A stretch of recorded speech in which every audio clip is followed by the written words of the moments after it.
Saw you chatting up some girls while I drove in on the bus. Right outside the arena. They were cute too, man. They're cute. Props, right? Let me find out. There's Hawani groupies. That's crazy. What a world we live in. Oh shit! That's so good.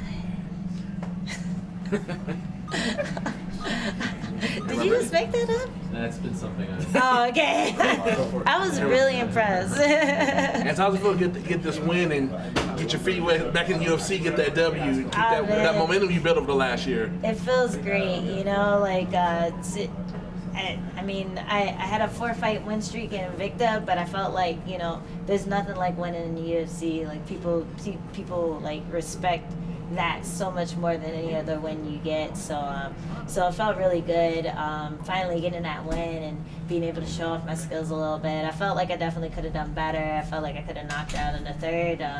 You know, I got shit to work on, so yeah, it's just gonna get better from here, I feel like. It looked like Ashley had a tough weight cut yesterday. You know, she needed the towel and everything else. When you found that out, did that give you more confidence going into the fight, knowing she had a bit of a tough cut? Not really, because like I was looking online and I saw what she looked like, and she just looked like she timed it badly, you know. It didn't look like she was suffering that much. Like, she still had like some meat in her cheeks and stuff, so I knew she was gonna still be big and still be like energetic and stuff. And I saw her fight with Justine. It was only on like 2 weeks notice, so like whatever she has in her, like, she's just tough and scrappy. So yeah, I was expecting a fight still. Was there anything that surprised you about her as an opponent? You know, the first takedown did surprise me. I felt kind of, you know, whoop, you know, like it felt like it was way too easy. I was like, fuck, you know, what am I doing? But after that, I felt pretty good on the ground. Like, you know, she was able to hold me down, but she wasn't able to really do anything to me, and I felt good getting back on my feet. So I was just happy I was able to score enough to win all of the rounds. That's been a part of the game where I know that you've really been like focusing on is the ground game, the takedown defense, and even getting takedowns of your own. So like, how has that felt for you as a progression? How has that felt for you as a progression? Good. I forgot I got a takedown. That's cool. Yeah, you know, it feels good. You know, I'm trying to, like, every striker goes through that where they get stunted because they fight all these grapplers who, like, you know, they will kill themselves to take you down, and like they will eat knees to the face just to take you down, and then they'll win a fight. So you know, a lot of strikers go through that where they have trouble dealing with that, like difference in like timing and you know, setting up your strikes and everything. So I definitely feel more confident after realizing I got a takedown, and just you know, getting back to my feet, being able to reverse her being on top and stuff. Like I'm really happy with that. And you know, even though I didn't knock her out, which was what I really wanted to do, I feel like this is just one step in my progression to being a more complete fighter. Do you think going through the adversity you went through to get back to there is kind of help you out win a fight like today? Yeah, you know, I feel like if I didn't go through the losses that I did go through, like maybe she would have edged me out on points. It's definitely made me just more scrappy, and like it's made me scramble harder. And you know, in practice, I have to move. You know, I don't want that to happen again. And when I do feel myself in the positions where I lost in the past, I start to get that anxiety. I'm like, oh God, I gotta get out of here. So yeah, that's definitely helped me improve. I feel like I'm gonna have one up on the girls who have a similar record as mine, just because they haven't fought the quality of opponents that I fought in the past. How big it is to make a run, and who do you want next?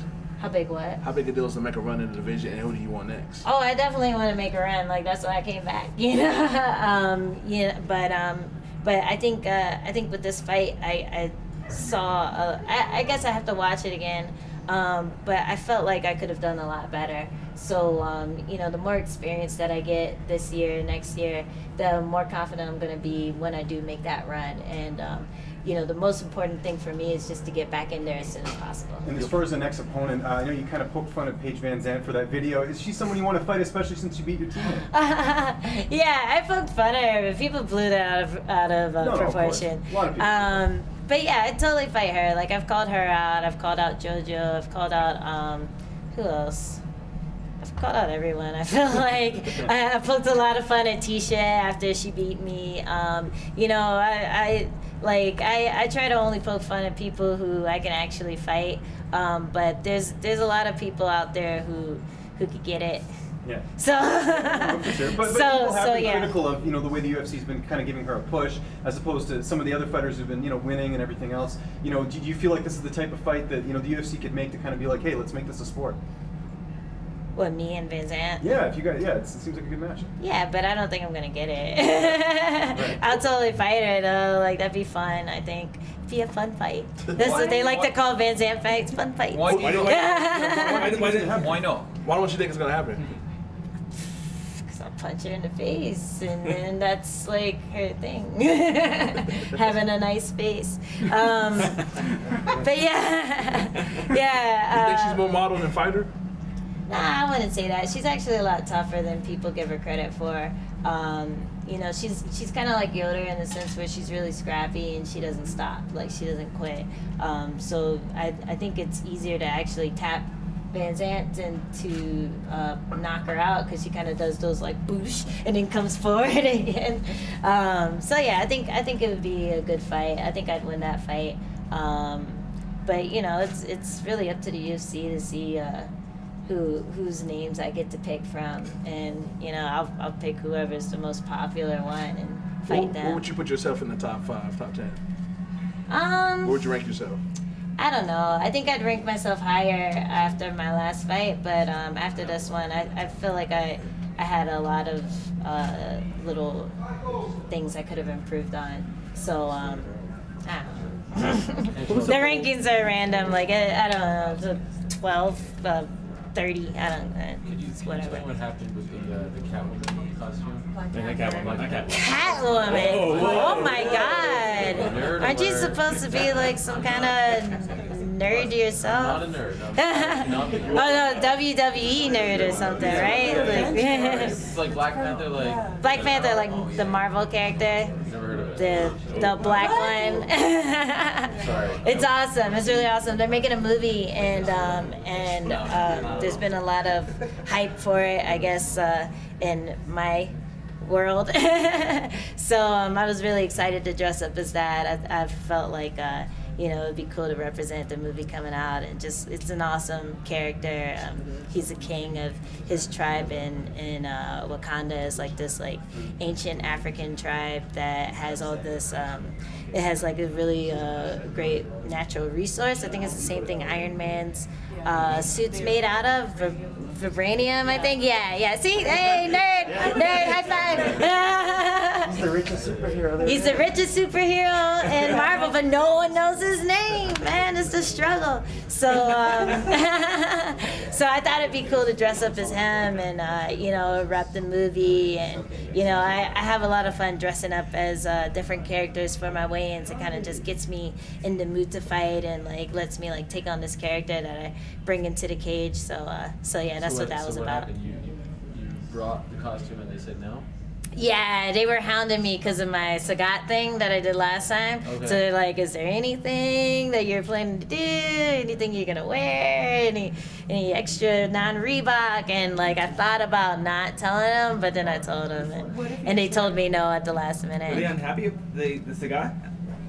I don't think they were unhappy. It was just they didn't know. So I think they just wanted to know what was going to happen so they could They'll let you keep not wearing let them. it happen. They'll let you keep wearing them. You just got to clear it beforehand? Yeah, like a lot of people give them what they're gonna do or planning on doing, and then they say yes or no. So. But since you told them before, they still said no?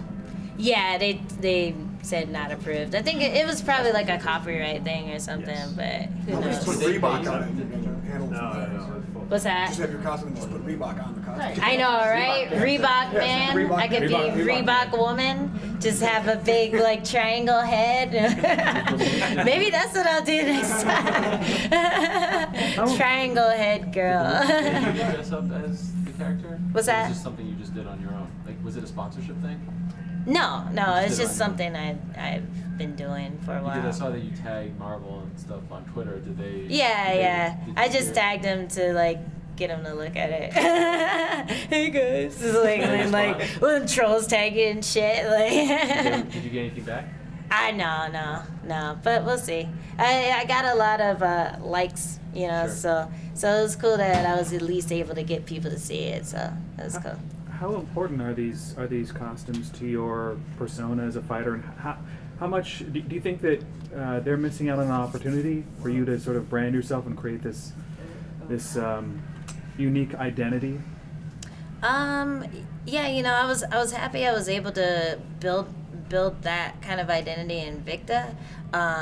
And it was cool to see the difference between like, you know, I did it like 4 times in Invicta. It got a little bit of play, but when I did that one in the UFC, the Sagat one, like people went crazy. So it just kind of showed me how expansive the UFC machine is, like the UFC media machine is, and I was hoping that I'd be able to do the same thing again, but you know, unfortunately, it didn't work out that way. So I don't know. It'd be nice if they were able to like, you know, lax on it a bit, just so the fighters could try to build some hype for it, because I feel like doing something interesting like that is gonna reach more people than just trying to mean mug and push your opponent and hit them before you're actually fighting the next day, or at least different fans from that. So yeah, it'd be nice, but you know, you gotta play the game and do what you're told and all that So does that fun, mean boring stuff. So does that mean the next time that comes around, you're not gonna pitch another costume? I guess we'll have to wait and see. Maybe I just won't tell him. No. Do you incorporate Reebok with it though? Like, let's say you have Black Panther with the collar, the headpiece, all of that, and the Reebok shirt. Like, would they include that? I have no idea. I think I need to like call somebody and actually have a conference with them and be like, "Hey guys, I want to do something fun, but you guys keep saying no. So what should I do?" So yeah, maybe I'll try to do that and I'll get back to you guys, let you know how it went. And what was your walkout song tonight? Oh. You change it all the time, right? Yeah, I changed it. It was Manowar. It was shit. What was it? Battle Hymn. Yeah, Battle Hymn. Battle Hymn. Yeah. It was. I like that song. Sometimes I play it while I'm playing Battlefield, and I do better. I get better kill streaks. So Nerd. Yeah. Thanks. Thank you. Yay. Yeah.